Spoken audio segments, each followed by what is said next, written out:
Oh, this is great. I love this place. We do Jason Reitman's live reads here, which are always really, really fun. I think premiering it at LACMA is the perfect venue. I'm so excited that it's here. Jazz is such a tradition of kind of passing on the torch. There's always this conflict between generations. And I'm also like breaking generations. And breaking generations. Like I'm fascinated by the undercurrent of hostility that has motivated a lot of jazz development. Conflict in general, I think, is a bigger part of jazz than people often think of it as. I actually think it's a key part of why the music developed so rapidly, why in just 100 years jazz sort of crossed the gamut of that other art forms took centuries to cross. I've never felt as cut off as I did practicing drums for 6 hours a day in a windowless practice room till my hands bled. And it's easy to dramatize in a way as well. And that's kind of why we started the movie that way as well. It's just, you know, if you're making a movie about a drummer, start it with a drummer drumming, you know, and then you can build it from there. Once I read the script and I thought this, you know, Miles had the same experience. We read the script and we were like,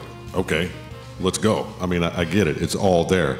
So really, the thing to do was to try to catch up enough musically, you know, to be able to pull it off. And for Miles, that was translating his drum experience into doing, you know, a jazz thing. And for me, it was just taking my, you know, classical music school experience and looking at charts and looking at charts, because there's a lot of really complex stuff in this movie, and I wanted to be, you know, I didn't want to be up there faking it, and I didn't want to, you know, hem Damien in the editing room.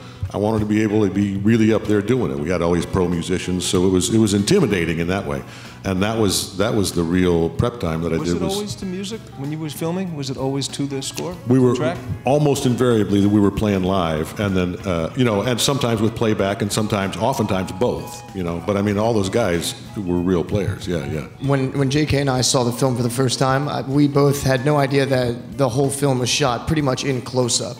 And I'm not kidding you when I say I was not aware of a close-up really the entire shoot. Which is, you know, as actors in the room, this and that, everybody knows when it's your close-up, they take 20 minutes to set it up and they put a light and a camera and all this stuff right here, and rarely can you even be talking to another actor. It's something very close to the lens or whatever it was, and Damien just did a very good job of hiding the camera. I mean, and I think J.K. and I were both just so involved in, you know, either him in the conducting or me trying to play the drums and not mess up the beat to these other musicians. You're so in the music that allows you to like not think about the acting, and which is, you know, acting is hard enough, let alone when you know, are thinking about it. So just being able to play the music and yeah, the whole thriller aspect of it, the tense moments and kind of the suspense, that is all Damien. Actors don't act suspense. That's like, you know, that's all this guy.